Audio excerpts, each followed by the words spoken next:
Thursday edition of Dualistic Unity Raw. These are fun. I like these short episodes, especially following a live stream early this morning. I say early for me because I'm on Pacific time, but it was noon Eastern time on Instagram. And then we had an hour and a half tier 2 call right after that. And that was entertaining and interesting. And we got super deep on a lot of stuff. And of course, after 2.5 hours of talking about deep, insightful stuff, you have a lot to say. There's a lot you kind of want to explore. So I'm going to go and do something YouTube related for a second. I'm going to pass it over to Andrew if he is ready to talk. He's not as yet. So I will take this opportunity to remind everybody that there are still some Vermont tickets available. Andrew is signaling me and he's wondering what the hell is going on. So obviously there's some technical difficulties, but there are still some Vermont tickets available. Right now it's only early access for Patreon until Monday. And then they will be made available publicly for everyone. There are, I think, 4 or 5 tickets left. We would love to see you. There's a king bed still available. There's a sofa bed available. There's a queen bed available. It's this awesome cabin, and I mean cabin. It is so woodsy. There's a pool table. There's a pinball table. There's a bunch of stuff. It's a big pond outside. It's going to be great. There's a hot tub on the back deck, and it's just going to be you, Andrew, I, and a bunch of really cool, insightful people hanging out, making the most of each and every moment. And these events tend to last a long time, despite only lasting from Thursday night to Monday morning. It's just that we make so much out of each and every conversation that it seems like we have far more time together than you would otherwise assume. I think Andrew has fixed his technical difficulties, and so I will pass it back to him. Thanks. Yeah. All of a sudden, Yellow Submarine by the Beatles started blasting in my ears. And I was like, where the fuck is this coming from? And it was from like another tab on another side of my computer. I had it on YouTube for some reason. I think it was a part of a playlist maybe at some point, but oh man. And I was trying to set up the phones over there. Yeah. So we got it figured out though. We solved the issue, but yeah. We got Colorado in 3 weeks, and then Vermont after that. Like, ooh, those are going to be a lot of fun. And just an incredible time to take a break, kick your feet back, and just enjoy what you are and be able to have dope conversations, people, and eat dope food and have other substances involved. Everything life could be, right? So they're a blast. But anyway, you were given a little breakdown of our calls earlier. Is that what you were doing before the? Well, not really. I was just saying that they were insightful and fun. And as always, tend to generate a lot of insights and some thoughts after the fact, because of course we take a break. I typically take a walk and smoke a big joint and then come back and we record this now, because of course our Thursday afternoon segment is a new segment, so it's a whole new schedule there, as it were, but they're always insightful, and it got me thinking about a lot of stuff, including the urge to take this too seriously. As you start to let go more and more of your assumptions, what you start to recognize is that those assumptions really did come with a certain degree of comfort, but that reality itself is much more intense. And what I mean on the deep end of this is that you stop assuming that you know everything, and so all of a sudden you start considering a lot more things that you didn't know, things about people's feelings, things about your role in all of this, things about how things are working out. Like all of a sudden you're just looking at everything instead of just assuming it's going to work in a certain way, as you are narrowly pointing your focus towards an end result, right? And so you start to feel like there's just a lot, and it's because there is. And there's going to be more if you continue to widen your awareness, if you continue to expand and continue to let go of more and more and more of your assumptions. There's going to be infinite considerations, because there always are. So there's this transition that goes from you hiding from those considerations in order to feel safe, or sitting in the middle of all of them, not worrying about not being safe. And that really is it. It's the vulnerability within all of those considerations, without panicking. Oh God, am I looking at all of them? Am I looking at the right ones? What do I do now? Having faith in yourself amongst all of those considerations, and understanding that the more considerations there are, the more your intelligence comes to play. So it's not about you at all. It's not about judging your progress. It's not about panicking as to what's going to happen next, or is this too much for me? It's not. It is you. Have faith in what's I want to say manifesting. Have faith in what's manifesting. And what I mean there is that as you are expanding your context, you're expanding the potential for your intelligence. They go hand in hand. Just relax, pay attention, and be yourself.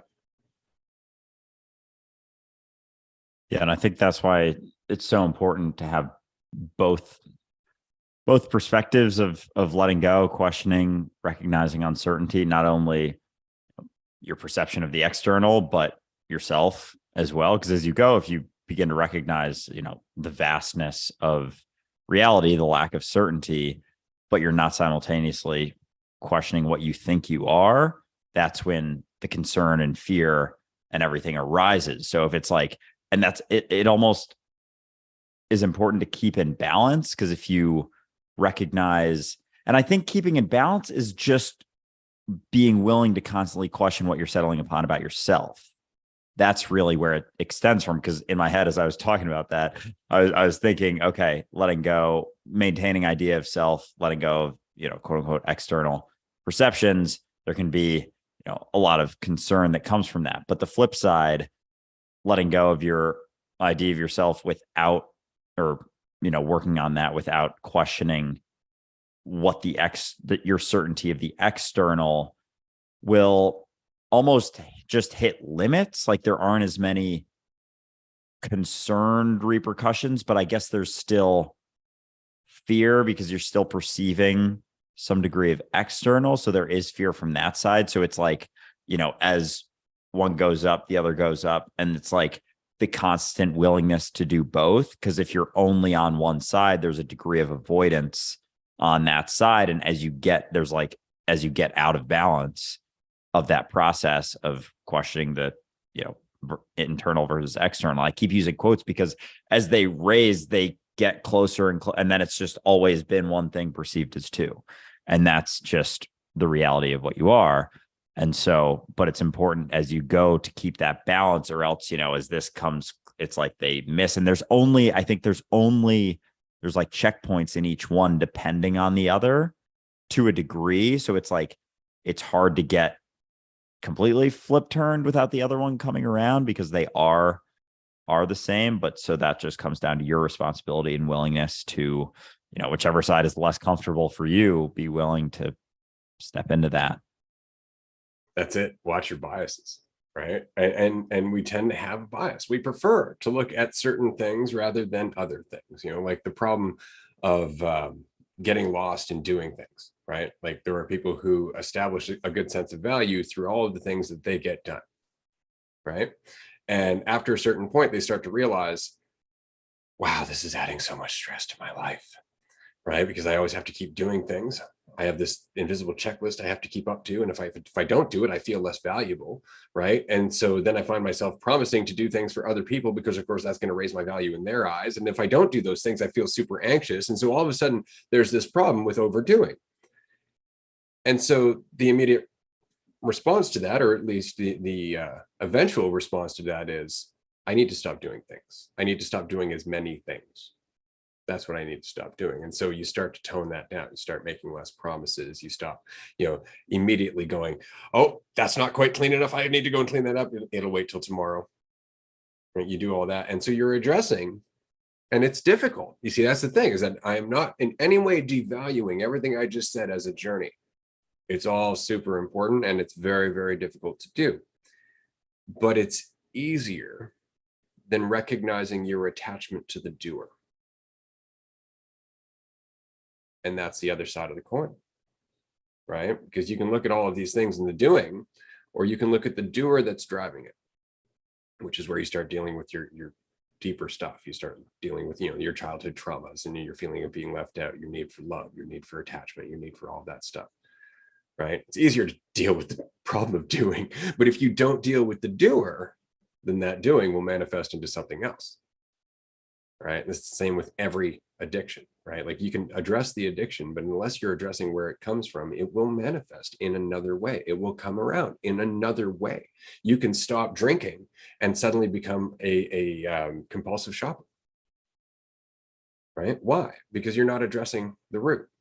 The root is the need. The root is the idea of you. The root is the doer, right?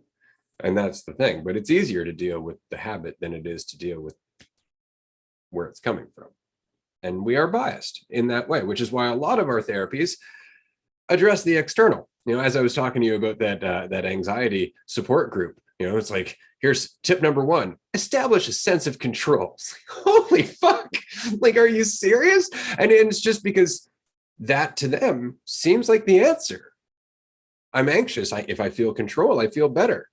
Yeah, until it's ripped away from you by reality, which it will be, because you don't have control and you can't have control. You're just kind of setting yourself up.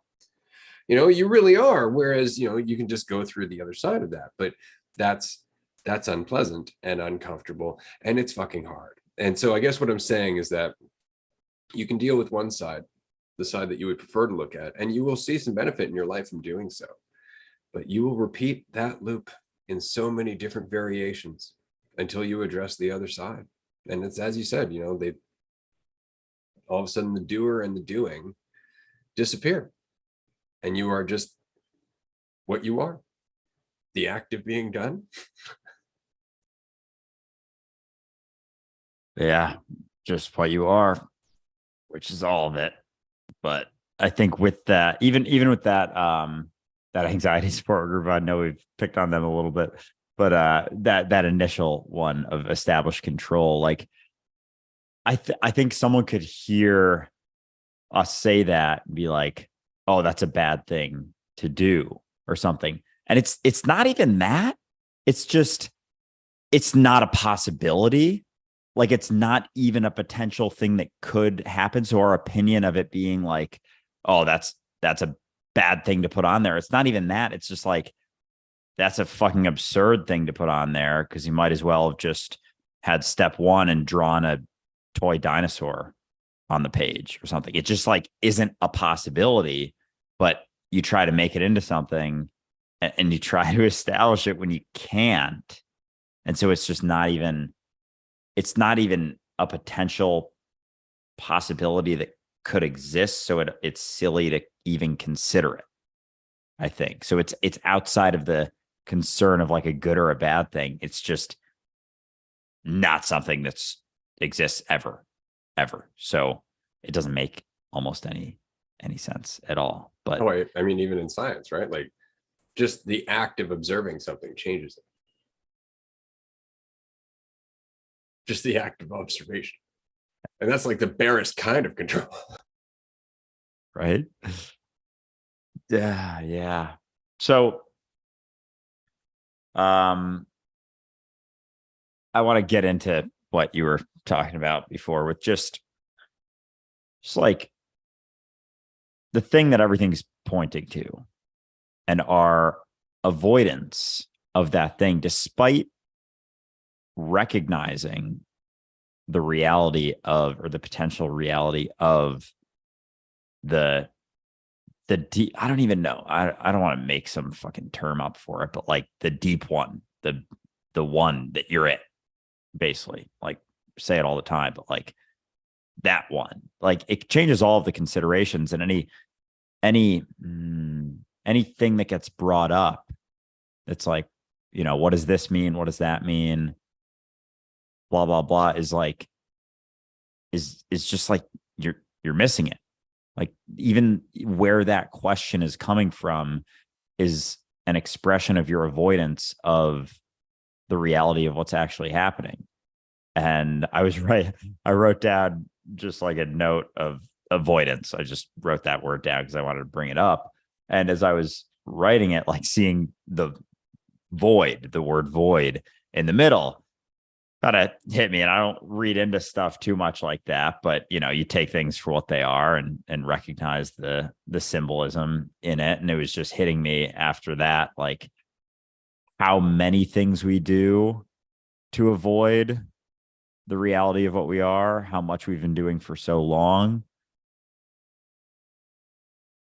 Oh my God. Ray just sent me in the chat. Void dance. I'm gonna sit on that for a second. You can talk. See, this is it. It's so funny because so I think we forget that the big insight, the deepest insight, as it were, is not an insight. It's the recognition of what is. Like that's the whole thing. It's the recognition of everything that is, which means anything that your brain just popped up as what is not it. You've just limited it because your brain's just like, it's this, and it's not. So the trick is to get out of your brain doing that, or rather to fucking ignore your brain doing that, to sit in the actuality of what is. You know, it's that moment, for example, where you almost get hit by a car and all of a sudden your attention's fucking right there. You're not thinking about where you came from, where you're going, what's happening around you. You are in that goddamn moment. How long can you live there and be in the stark reality of reality? Right? And that's really what it comes down to. So the biggest insight isn't one. The biggest insight is the loss of journey. The biggest insight is the recognition of what you've always been, which is silent. You know, it's not that there's no noise, it's that there's no narration, because there doesn't have to be. Right? There's never had to be. But until that, we're just dancing around it. Because that experience of reality, of what is the void, is you, is existence. That's it. But we have this tendency of living sheerly in our perception or our interpretation of things, rather than the sheer volume of infinite perceptions that could exist and do all the time of every moment we are a part of. Yeah. The silence and that recognition, because people will hear something like that, and I did for a while, like, I need to get my mind to be silent. You know, my mind, I wish my mind was silent. In the statement is the problem. Like, in that statement is the reason, and that's like the Chinese finger puzzle type deal with it. Like, I need my mind to be silent. I wish my mind was silent. Like, that is the reason your mind makes any noise, is because you're making an assumption about a fiction, an illusion that isn't you. It's because you think you are something that you can think about, is the reason that your mind has the possibility to make any noise. Like, the mind wouldn't even be thought of in the same way if we weren't clinging to illusions. It would be a tool, as opposed to, like, the function of our mind currently is so misused. I think like the way that we use it, because we're holding on to a fiction, like, that's what fills it, is myself. But that doesn't exist. And so without that, it's like you have the potential to think, but it's obviously but about reality. And we spend a very long time just thinking about made up things. And I'm gonna need So to take a break. here's the question. Is it that we're misusing our mind, or misusing our thought, or is it just that we're using it according to our perceived reality? The way that I think about the world is largely based on how I perceive my relationship with the world. Right? Like, if I perceive my relationship to be incredibly divided, and I have nobody here, there's no support network, nobody likes me, I can't relate to people, so on and so forth, I'm going to be a greedy, selfish motherfucker, because I want to survive. Right? But with that comes all of the thoughts that would make me that way, which are all thought-based, or rather all fear-based, identity-based, all of that stuff. Right? What we're talking about isn't the cessation of thinking. It's questioning all of the assumptions that are making those thoughts necessary or relevant. That's all it is. And the question is, how many assumptions are we still holding on to? And a good indicator of how many is how many thoughts he's still dealing with. Yeah, it's like that. Yeah, so it's not misused at all. It's just an expression of your perception of your reality, like how you believe yourself to fit into everything else. How you perceive yourself is basically your mind's going to be just an expression of that. So there's not a right or a wrong, but it can get, the more you perceive yourself to be something in reality with certain things, the more your mind is going to think about all of those things that you think you are. The more your mind is going to go that direction of maintaining whatever that is, whatever that idea is, because that's like, it doesn't know anything but to do that. That's what you think, let's confirm. That's what you think, let's confirm. And so it's always trying to confirm despite having nothing to actually confirm anything. So it's just like, I'm seeing it as like it's like a claw grabbing at nothing, like 24/7, because it's trying to settle upon certain things because it thinks that it's possible. So it just keeps reaching into like this void or abyss for something and not getting it. And so it's getting very, very tired. I'm doing it off the screen, but just like this, just grabbing for nothing, like all the time, constantly grabbing for something because we think that there's something that we could grab, like an idea, a certainty, a sense of control. So it's just grabbing for all of those things, not settling upon anything. And it's exhausting and creating a lot of stress and tension and anxiety along the way when it doesn't realize like it can stop doing that. You can't get it. But like sometimes it gets the feeling that it has it, and that's what keeps it going. So one of the things I really enjoy about science fiction, specifically science fiction related to artificial intelligence, is that the danger in artificial intelligence is always a leap of insight. And so with our intelligence specifically, our intelligence works very well within its perceived environment. And because our perceived environment is who we think we are, we're always working within that maze, right? In the same way that artificial intelligence, for example, Isaac Asimov's 3 laws of robotics, that a robot cannot hurt a human, a robot cannot through indirect action, the 3 laws that we mentioned in Bicentennial Man. Well, all of those are meant to protect humans from robots and the eventual artificial intelligence taking over the world, right? It's meant to mitigate that. But the danger in artificial intelligence is all of a sudden the robots recognizing that humans are in fact their greatest danger to themselves. So all of a sudden the robots now have to take over humanity and sequester humans for their own good. So you see how that lives within the same 3 laws, but it's a leap of intuition, changing the bounds entirely. That's what we're talking about. That's what we're doing. We've been living within a maze of these laws according to our identity. And we're suddenly having a leap of intuition that those laws don't really apply in the way that we've been assuming. And so our intelligence is able to process things in a way that it hasn't been, which is what changes things. I mean, this is how everything progresses, is all of a sudden we question an assumption and we see more.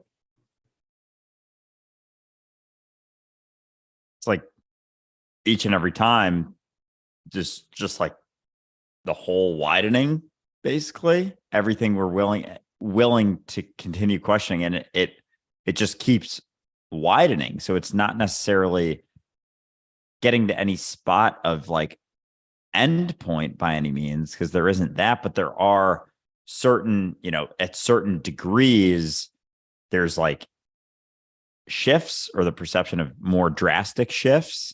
And I think a lot of society is just having a very contained assumption about what this is, and it's all rooted around what they are, what they think society, they are. if not a collective contained assumption. Exactly. even in the statement of society, like the ability to even say that and everyone create an idea of what that is based on their experience, like, oh, that's kind of like, I don't know is that paradoxical or what, but there's something that's kind of tripping me up as I think about it. But yeah, like those assumptions that we make, like it's always just that assumptions and avoidance, but like that we've done it so well for so long, despite all the repercussions, despite all of the things, because it's like how it's been able, it really, the virus terminology makes a lot of sense, like how it's been able to infiltrate generation after generation. But once it expands enough, once it takes hold of enough, it's like, yeah, it's everywhere. But it self-destructs. That's the thing. It always self-destructs. Each and every time. We've seen it with every empire in our history. But I want to go back to what you were saying about, we've been at this for so long. We only have 10,000 years of written history. Humans been around for like 250,000, right? So there are giant chunks of that. I wonder if we actually got it. Like I'm curious as hell about how many times we've done this march towards civilization to watch it self-destruct. But that's a big spectrum, because there's a lot from like tribal society all the way through to the march of civilization. I told you once about Michael Tessarian.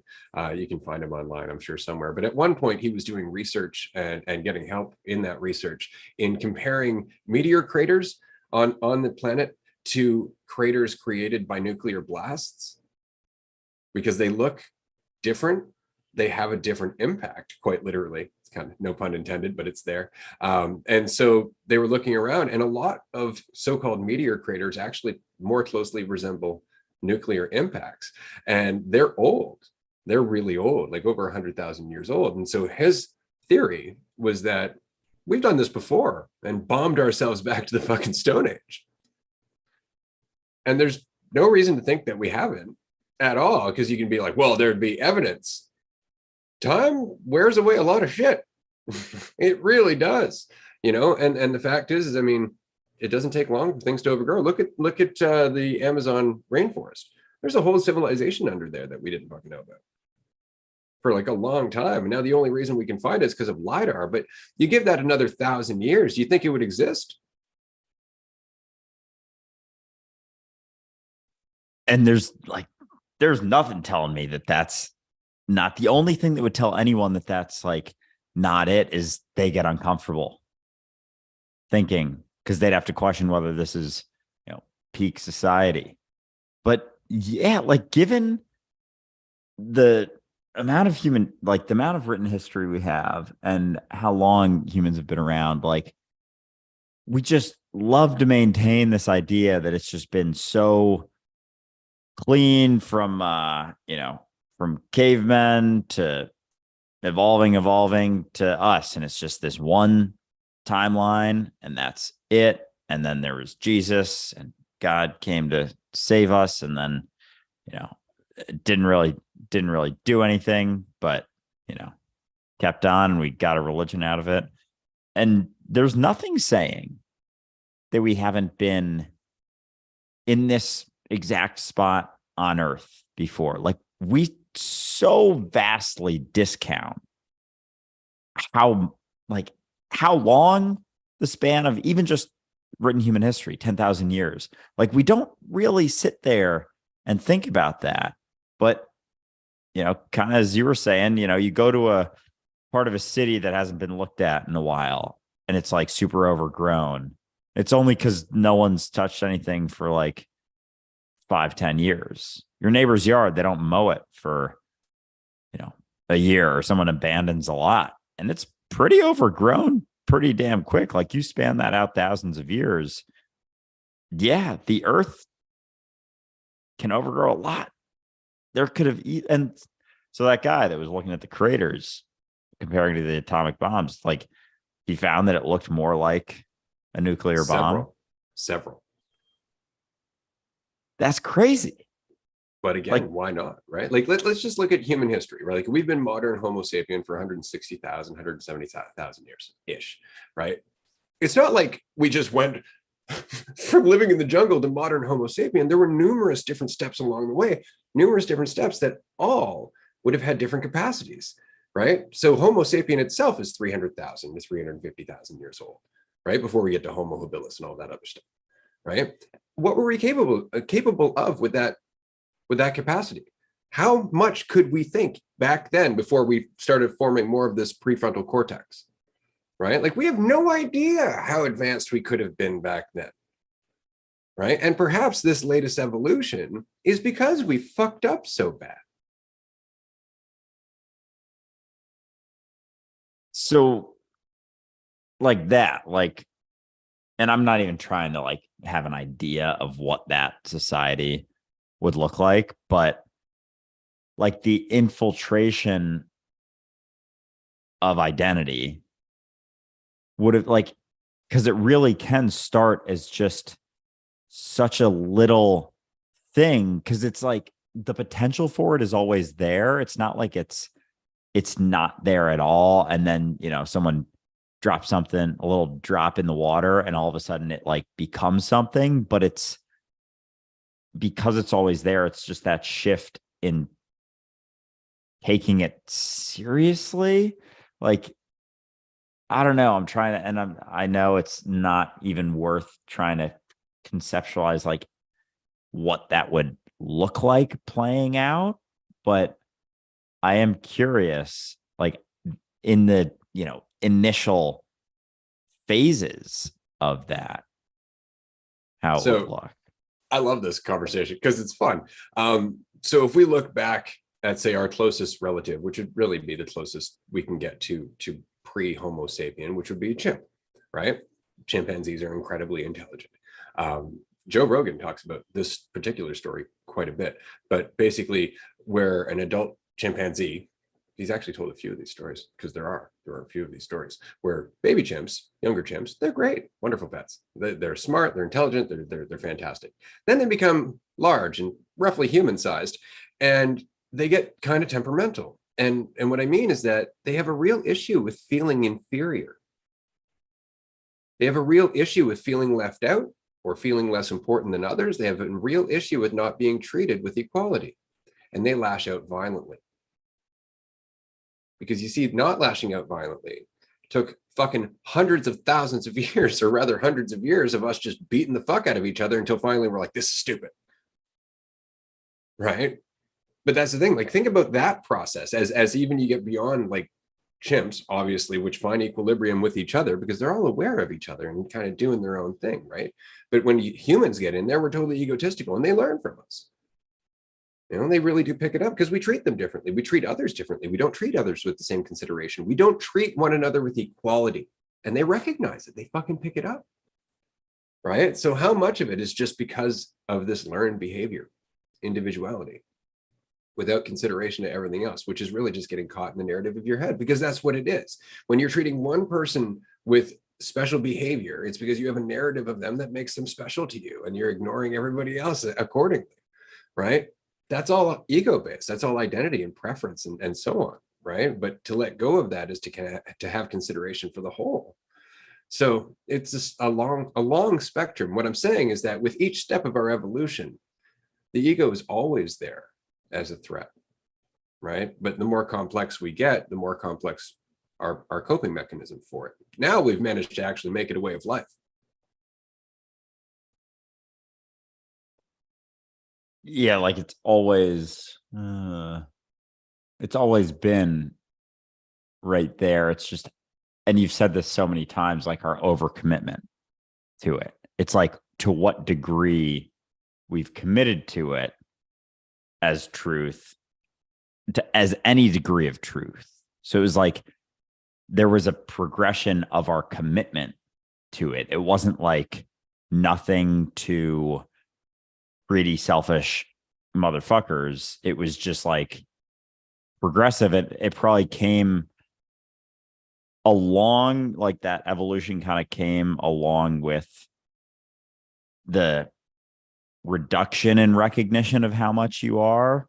Like even in tribal society, like my tribe versus their tribe, it's like that's there to a degree. It's just not as small and personal as your super fucking limited perception of yourself, where your value is derived from it. Like there wasn't maybe so much of that, but it came more into play as a shift from like, it's like the condensing,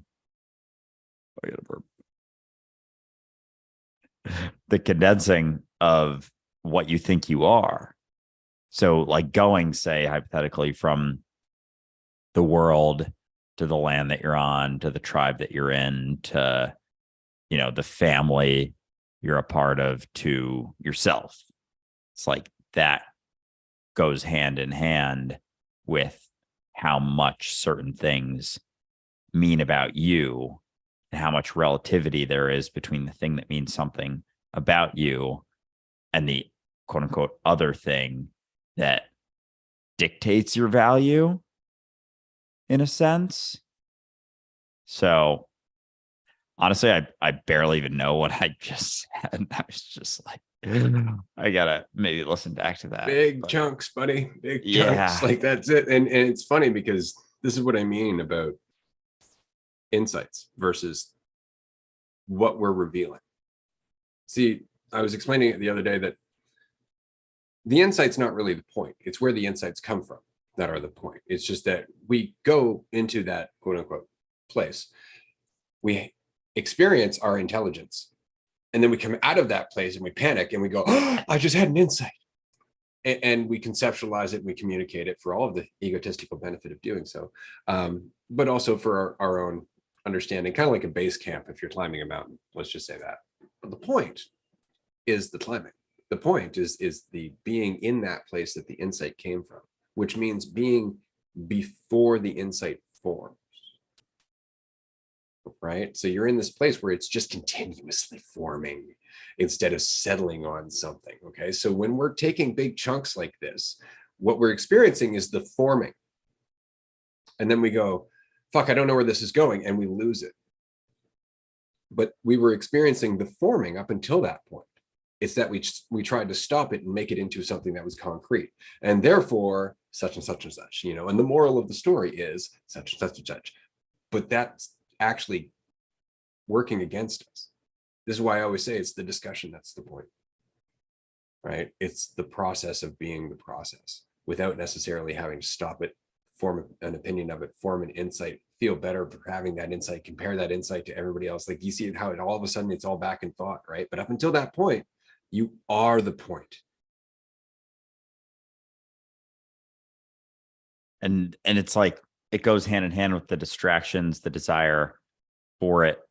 To me, as soon as you're concerned about what it means or where it's going, because you're concerned about what it means, it's the avoidance coming in. Like as soon as that's it, because otherwise, without the concern, without the judgment, without the need to maintain some semblance of certainty on it, it just continues.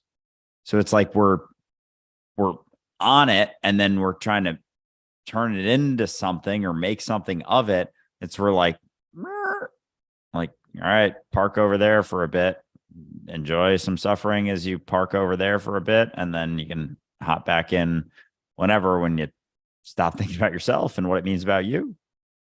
Beating around the burning bush. Exactly. Like it's so interesting. And as you said, like the insight and having the insights, like those are an expression of being in it.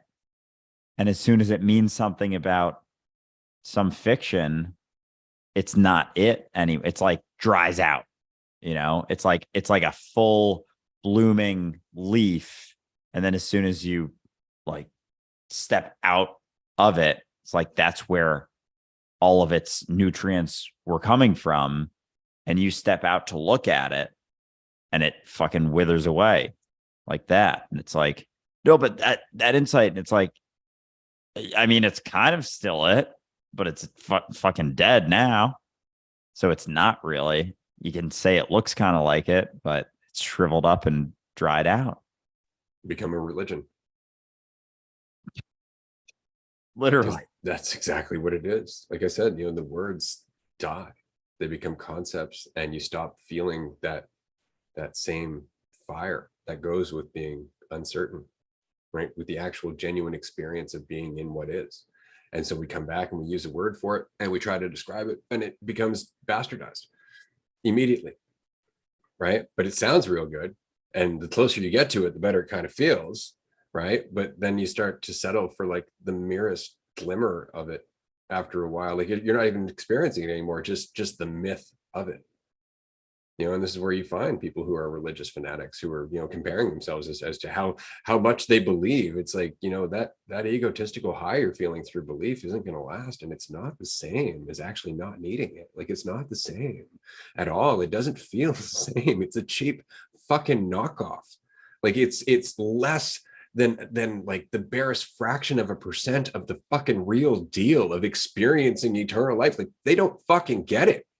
And it's just because they use words that are dead. So dead, in fact, that they were spoken by somebody 2,000 years ago or more. How symbolic is that? That it's like maintaining these words that are just further and further. Because as soon as like you're not in it, it's like maybe just outside of it. It's like there's still it's burning up quick, it's drying out quick, it's dying quick, but it's still, you're at least closer to it, and span that out over fucking centuries and centuries. Like, yeah, that shit's dead as fuck. And it's like, because it is as soon as it's not it in reality, like as soon, but we've taken it so far where it's like, you have a really old, we had this arcade we used to go to when we were younger, and I was all about just like saving up my tickets. Like, I never used them. Like, I never got any prizes ever. And I had it in an old drawer. And this is like 15 years later, I came across them, and they didn't even have anything on it. Like, all of the ink had withered away, all of it. And it was a good amount. Like, I probably was close to getting like a video game system or something, and it just withered. It was literally worthless now. And it's the same sort of shit with any sort of religion. It's the same thing. This thing that someone, and because it's even as soon as you write it down, we've been saying like having an insight, and like even just an insight isn't quite the experience of being in it. So even that's a little bit contorted. And then you write it down a little bit more contorted, but then someone looks at it and reads it. It's like, it's fucking dead already. So it can't be something that's maintained through text or written, because as soon as it goes from being it to having it, it isn't it. And we've taken it like 100 iterations further, like more dead than even just, we're talking about like the moment the insight is had, it's already kind of not it. Oh man. Oh, Right. Well, and so here's kind of the funny part about that, right? Like, you and I try to resist saying things like we're all one, because immediately somebody will take that and go, okay, I got to believe that we're all one. The rational response to that, because remember that response of, okay, I'm going to grab that, I'm going to hold on to it, I'm going to believe that, I'm going to tell people that, I'm going to try and focus on that and all that. That's all need. That's all fear. That's all desperation. That's wanting to grab onto another assumption. The rational response to somebody saying that we are all one is to watch for it, is to suddenly go, are we? Huh. I wonder if that's true. And look at it. And all of a sudden you're looking at a possibility that up until that point you were ignoring. Right? So your world has immediately changed. And if you just keep looking at it, rather than holding on to it, looking at it, you'll start to see that it's obvious. Okay? Because the evidence is fucking ample. It's everywhere. Right? Quite literally everywhere. And we're all one. There is no division. But there's a difference between believing it, conceptualizing it, and genuinely seeing it. And there really is a difference. But when we say it, people conceptualize it because they don't want to take the time to take it in, because they're suffering, because they're afraid. They want a way for that to end. And what we're saying requires them to sit in it, because that's part of recognizing that we're all one. I really like the believe versus actually look at it. And because that, like, the belief is kind of in the same vein of the having an opinion on it. Like you said many times, you know, in our society, there's either people think there's two options, atheist or theist. It's like those are both believing something as opposed to looking at it, as opposed to which, as you start looking at it, you may realize that you just are it. And so, like, there's always a third option. People think there's only the options that involve some degree of yourself, because we believe that's some certainty, and like that is actually a thing that could be, and it isn't. It's not. Like, there is always a quote unquote third option, or another option than the one that you're probably considering, which is to shut the fuck up and keep moving forward. Like, to stop thinking about what everything means about you, because that is a dead insight. Like, that thing that you think means something about you isn't the reality of what it is. And if you don't recognize that it's you, that it's just you that you're interacting with, everything's gonna be kind of dead. It's the reality of what you are is the lifeblood of your experience, because you are literally life. And as we get caught in thinking that we're not, like, in thinking we're something, some conceptual idea, it's like everything's dead, everything's separate. Like, and then there's reasons to not pay attention. There's reasons to think about something else. Without that, there isn't. There's just nothing you can possibly settle upon that would take you away from paying attention and and that avoid dance. It's funny, it's never dawned on me, but yeah, it's true, because we're always just dancing around the fact that we are the void, that we are everything. We're always just getting lost in small, limited little stories, and that's kind of fun, right? It's an ego trip, if you'd like to call it that, because it's the same thing. We're just going into the illusion so we can come back to the truth eventually, and you can spend an entire lifetime doing that. In fact, your entire lifetime kind of is that, which is fun in itself. But going back to the atheist theist thing, I love the fact that they are both based on a misunderstanding and an assumption of God.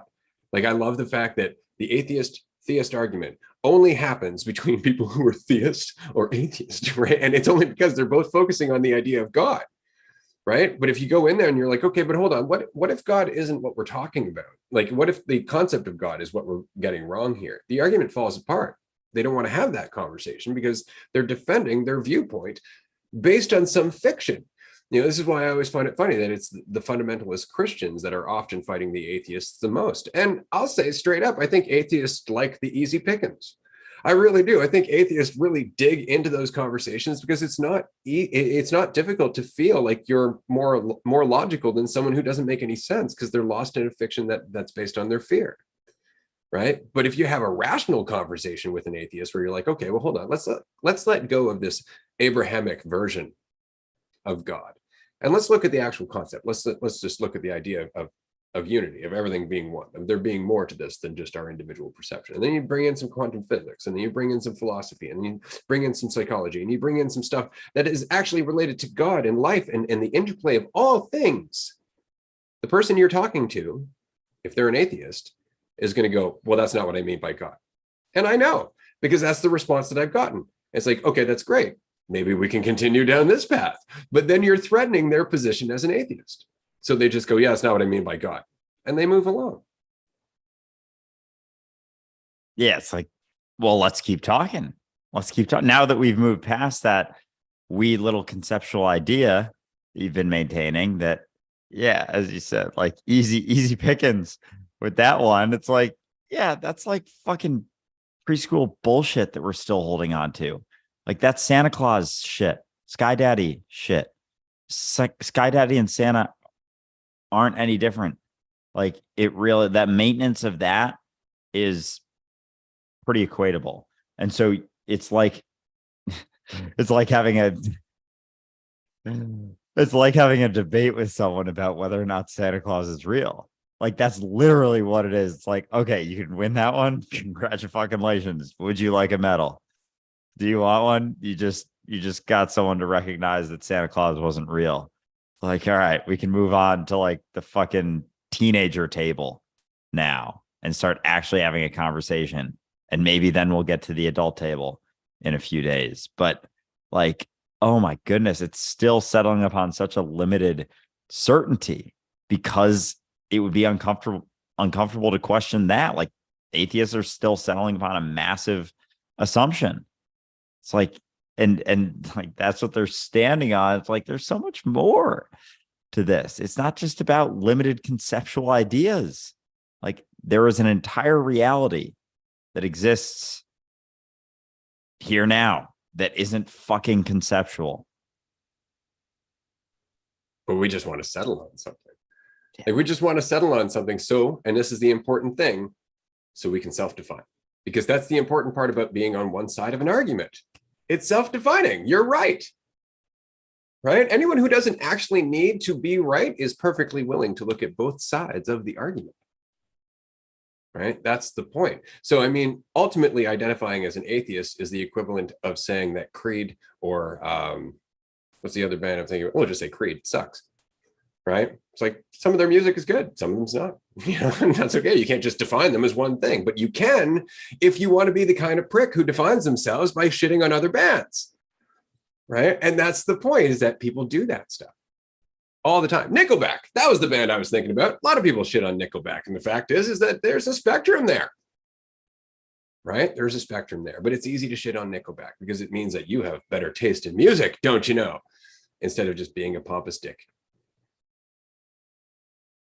And they get that fucking certainty, that craving for certainty settled upon. Like it's so funny how irrational we can be with those sort of statements. And like, oh, I have some friends who are fucking stubborn as shit and very irrational when it comes to things. It's like, all right, take a step back. Like they're getting heated arguing about something, and it's like, can we take a step back here? Maybe both of you are making some decent points.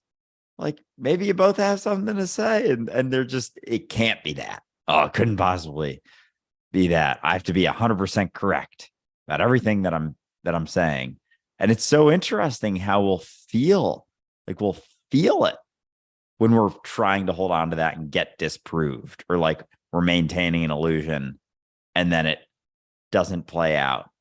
Like it's really like it can be physically felt. Like that's crazy that can happen. It's beautiful, but like also fucking insane. It's the reason that most murders are done out of passion. Oh man. Yeah. Because we can get really lost in it. Like there is Yeah. a visceral experience to being a physical being. Right. And all those experiences are intense, but you know, that's the point, is to wade into them rather than hide from them. Right. It's to get familiar with the human experience rather than, you know, just label it, put some categories around it, say, no, this is the ideal human experience. And then anybody outside of that will just medicate. That'll work. Or we'll condition them to be like the ones inside this box, instead of embracing the full spectrum of everything that is humanity, because that would require us to have faith in humanity, but we have no faith in ourselves. And as I was saying before, anything that we assume that we would do, we assume other people would do. So if I would take advantage of you, I'm going to assume that you're trying to take advantage of me. So how can I have faith in you? I just can't. So therefore, I need to put you inside a box where I know you're safe and I'm safe, despite the fact that all I've done is imprison us both. Exactly. Like coming at it from the recognition that that box, that conceptual box we've placed upon society and humans, and like done it to ourselves, like especially recognizing infinity, like the infiniteness of reality and like the iterations of myself that are and have been and always will be, it's like, of course, there's going to be massive ends of the spectrum. And like the way we handle that is this sort of self perpetuating and self fulfilling sort of thing. Like the ego polices itself in a sense. And there's things placed upon it that then it like reinforces as it goes. And like those who aren't fitting in it aren't looking at it being like, that's a silly fucking box. They're like, how do I get into that box? What's wrong with me? There's something wrong with me. There's something wrong with me. And it's like, no, there isn't. But with the boxes and the aspect of the spectrum that is quote unquote acceptable, there's immediately going to be that concern. And like we're maintaining it while also looking at people and like trying to change it. Like some people from within the box are saying there's nothing wrong with you, but not even really. Like so much of the self-help industry is like, there is something wrong with you. Here's how to fix it, as opposed to recognizing that there isn't, because you get that certainty from believing there's something wrong with you. You get that sense of control, that sense of certainty, but it isn't true either. You can't, like those assumptions, you can settle upon them, but it doesn't mean anything about the reality of the situation. That's the problem with being born inside the box, though, right? You don't recognize that because you don't know anything else. You know, it's the problem is the mentality that is willing to build a box and need a box is also the mentality that's willing to police that box and go outside that box to find people who don't agree with that box and force them inside that box. And that's our human history right there. And the problem is everybody who's born inside that box never knew the world that was outside that box. And so all they can do is feel like they're out of place in a world that they're not really supposed to be part of, except for the fear of those that would shove them in the fucking box. Right? So now you have people in the box who are starting to recognize that they're in one. Because that's the thing. If you've never been outside the box, you assume that it's the universe. But when you start questioning the box, you start to recognize that it's not, that perhaps there's something else. And you start being willing to look, and they can't hide it forever. And that's really all it comes down to, is being willing to accept that there's more than this box. Don't believe it. Don't hold on to it as a concept. Just look at it. Identity, oh man, identity really is that box, but it's like, it's fascinating. Like the way, and I know we're wrapping up here soon, but like the way society has gotten to a point with the boxes, and like the way I perceive reality has changed a lot in the last month, even last week or two. Like it's very much, I don't want to say not as real, but like it's seeing it from the point of view of like, I guess it's all me, it's real, it's not real, whatever. Like words don't even, it's hard to say in words, but it's like video game feeling but like definitely not that either, because it's perfectly real. It's just the way I'm seeing it has changed. I don't know. Well, yeah, I can't even. You're getting a good glimpse at eternal life. That's what it is, right? And it's important to recognize that they're both true, that you are the mortal Andrew Murnane and the immortal everything that will ever be. And they're both true. And you're starting to recognize that, whereas for the rest of your life, or up until now, you've only been living on one side of that fence. And so as with everything, just sit and watch it, and it will expand, and your response to it will continue to change and evolve and refine. until all of a sudden it's not shocking anymore. It's just the way things are. In the same way, once upon a time, you were just a human on a planet. And that was just the way things were.